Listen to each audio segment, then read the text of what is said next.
Salam dan selamat malam semua sidang jemaat Tuhan yang ada di GDPI Melbourne, mau di Springville, di City, maupun yang ada di sekitar Mildura, Robinville, Swan Hill, dan di mana saja kita berada yang mengikuti ibadah doa puasa kita pada malam hari ini.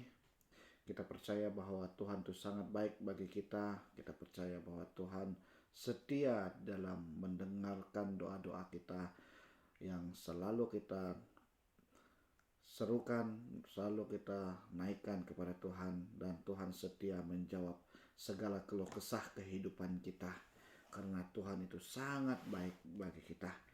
Oke, pada malam hari ini saya akan membawa kita dalam renungan singkat sebelum kita lebih dalam lagi menyembah dan berdoa untuk beberapa perkara doa.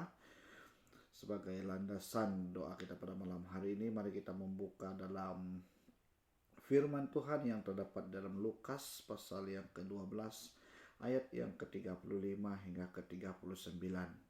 Lukas pasal yang ke-12 ayat 35 hingga ke-39. Saya akan membacakannya dalam terjemahan bahasa Indonesia. Hendaklah pinggangmu tetap berikat dan pelitamu tetap menyala. Dan hendaklah kamu sama seperti orang-orang yang menanti-nantikan tuannya yang pulang dari perkawinan, supaya jika ia datang dan mengetuk pintu, segera dibuka pintu baginya. Ayat yang ke-37, berbahagialah hamba-hamba yang didapati tuannya berjaga-jaga ketika ia datang, aku berkata kepadamu, sesungguhnya ia akan mengikat pinggangnya dan mempersilakan mereka duduk makan, dan ia akan datang melayani mereka. 38, dan apabila ia datang pada tengah malam atau pada dini hari dan mendapati mereka berlaku demikian, maka berbahagialah mereka. Tetapi ketahuilah, jika tuan rumah tahu pukul berapa pencuri akan datang, ia tidak akan membiarkan rumahnya dibongkarkan. Oke, kita tahu bahwa dalam kehidupan kita ini kita ada naik turunnya dalam iman percaya kita. Seperti tajuk besar daripada pembacaan kita pada malam hari ini dalam perikop itu adalah kewaspadaan. Dalam kehidupan kita, seperti saya katakan tadi, ada jatuh turun, naik turunnya iman percaya kita, tetapi kita harus senantiasa berwaspada. Begitu juga dengan dalam kehidupan kita, dalam menikmati berkat Tuhan yang telah Tuhan sediakan, yang telah Tuhan kirimkan bagi kita, kita harus penuh dengan kewaspadaan. Kenapa kita harus hidup dalam kewaspadaan? Karena di dunia, di hari-hari terakhir ini, banyak sekali perkara-perkara yang tidak diingini terjadi di sekitar kita. Bahkan banyak berita-berita yang sangat membuatkan kita rasa terpegun, bahkan rasa kurang percaya kepada diri kita. Sama seperti pandemik yang telah kita lalui bersama di negara Australia ini, sehingga macam mana pandemik ini melumpuhkan seluruhnya aktiviti harian kita. Tapi itulah yang terjadi. Jadi kita harus dalam kita melalui kehidupan kita menikmati berkat Tuhan, bahkan menantikan janji Tuhan dalam kehidupan kita. Kita harus penuh dengan kewaspadaan. Apa yang harus kita berwaspada? Yang pertama, kita harus berwaspada tentang Roh Kudus. Kenapa kita harus berwaspada tentang Roh Kudus? Jangan sehingga Roh Kudus yang telah Tuhan kirimkan bagi kita, yang telah kita terima dalam kehidupan kita, terpadam. Seperti yang dinyatakan dalam ayat yang ke-35 dikatakan di sana, hendaklah pinggangmu tetap berikat dan pelitamu tetap bernyala. Saya kata gariskan pelitamu tetap bernyala di sana. perumpamaan tentang Roh Kudus yang senantiasa bernyala dalam kehidupan kita. Jangan sampai Roh Kudus yang ada di dalam kehidupan kita itu mati, tidak menyala. Bahkan sehingga kita merasakan kita tidak perlu lagi itu Roh Kudus. Kita tidak butuh lagi Roh Kudus dalam kehidupan kita. Karena dalam kehidupan kita seharian sekarang ini sebagai orang percaya, sebagai orang yang menjadi pengikut Kristus, kita benar-benar memerlukan Roh Kudus di dalam kehidupan kita untuk melakukan atau mengambil setiap keputusan dalam kehidupan kita. Karena dalam dunia ini di saat sekarang ini penuh dengan tipu muslihat iblis yang coba menjatuhkan kita. Mungkin kita melihat sesuatu tawaran itu sangat baik bagi kita, tetapi kalau Roh Kudus mengatakan tidak, itu bermaksud tawaran yang kita terima itu adalah tidak baik. Tetapi kalau Roh Kudus mengatakan iya dalam kehidupan kita, pasti itu yang terbaik yang datangnya daripada Tuhan dalam kehidupan kita.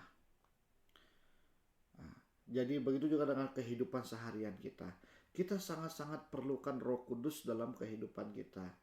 Makanya di saat pagi hari kita harus berdoa memohon supaya Roh Kudus memimpin kehidupan kita sepanjang hari, supaya kita dijauhi daripada segala malapetaka, percobaan, bahkan segala serang balik iblis dalam kehidupan kita.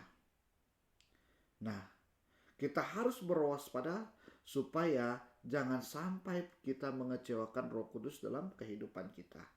Jangan sampai kita memadamkan api Roh Kudus yang telah Tuhan letakkan dalam kehidupan kita itu dengan kemewahan dunia ini. Dengan kesibukan kita untuk mengejar akan harta dunia dan kesibukan kita mengejar kemewahan dunia. Itu yang pertama. Pastikan pelita itu tetap bernyala. Pastikan Roh Kudus dalam kehidupan kita tetap bernyala, walau apapun situasi yang kita alami dalam kehidupan kita. Yang kedua adalah kita harus senantiasa berjaga-jaga, berwaspada, berjaga-jaga. Berjaga-jaga seperti apa? Karena dalam dunia ini banyak sekali tawaran-tawaran yang akan mendatang dalam kehidupan kita.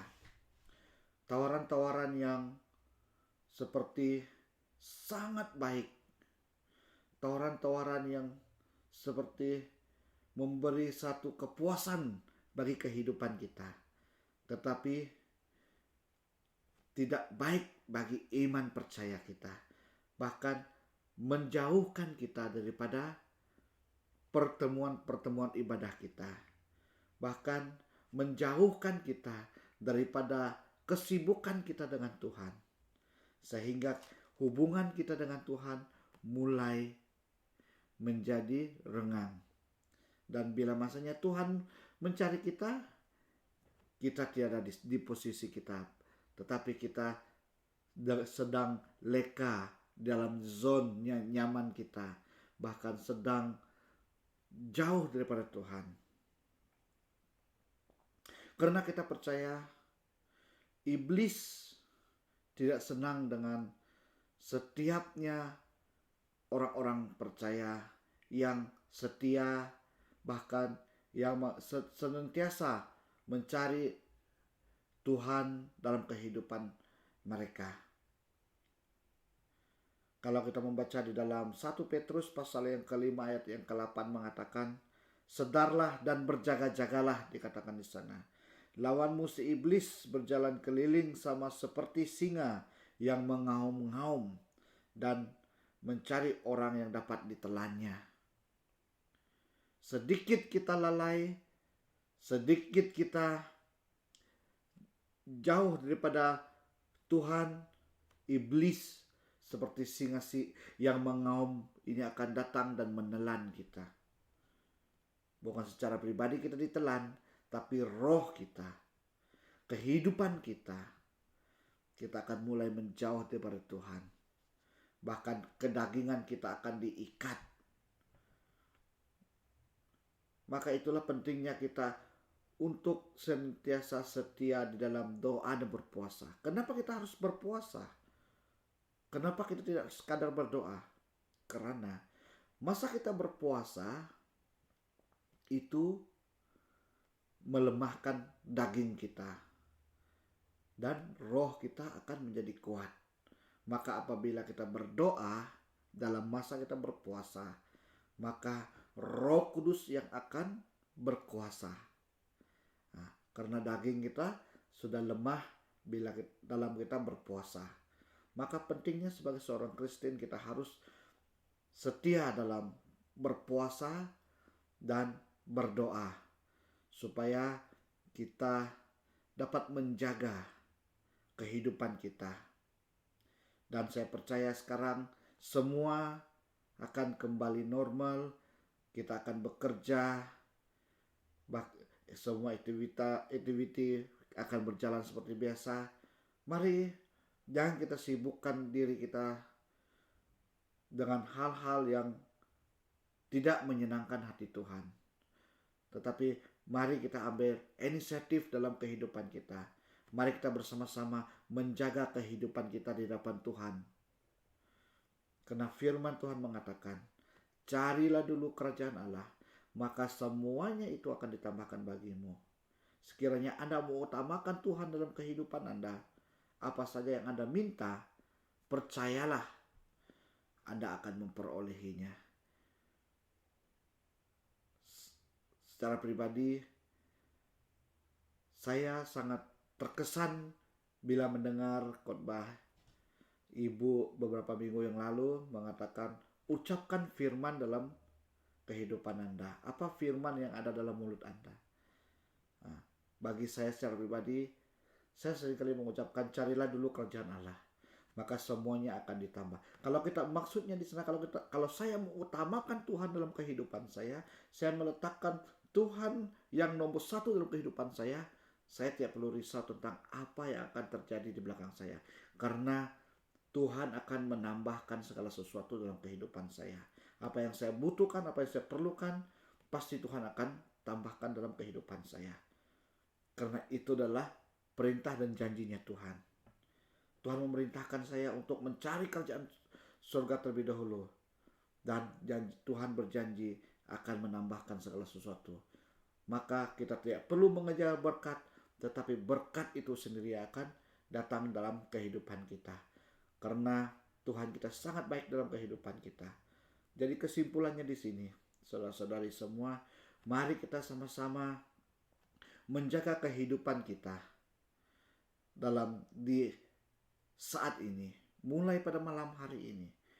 Kita menjaga supaya api Roh Kudus itu yang telah Tuhan letakkan dalam kehidupan kita, supaya ia tetap menyala. Bagi yang belum dibaptis dalam Roh Kudus, mari minta dari Tuhan pada malam hari ini supaya Anda menerima baptisan Roh Kudus itu, sehingga api Roh Kudus itu mulai menyala dalam kehidupan Anda. Dan apabila Anda sudah menerima api Roh Kudus itu, Anda harus berjaga-jaga, Anda harus memperhatikan setiap sudut hidup Anda. Jangan sehingga api Roh Kudus itu mulai dicuri oleh iblis, mulai dipadamkan oleh iblis, mulai dipadamkan oleh keinginan-keinginan kedagingan kita. Saya percaya kita semua pada malam hari ini telah mendengar renungan firman Tuhan, dan saya percaya kita diberkati. Sekali lagi saya katakan, mari kita tetap menjaga hubungan yang baik bersama dengan Tuhan. Mulai pada malam hari ini sampai selama-lamanya, sama seperti dengan Yesus Kristus yang telah turun ke bumi, mati di kayu salib bagi kita, dan terangkat ke surga untuk menyediakan tempat tinggal bagi kita semua. Mari kita tetap setia bersama dengan Tuhan, jaga kekudusan kita, jaga Roh Kudus dalam kehidupan kita, dan jaga kekudusan kita, sehingga kita boleh menerima segala janji Tuhan, mendapat semua jawaban doa yang telah kita panjatkan kepada Tuhan. Renungan sampai di sini. Tuhan memberkati dan selamat malam.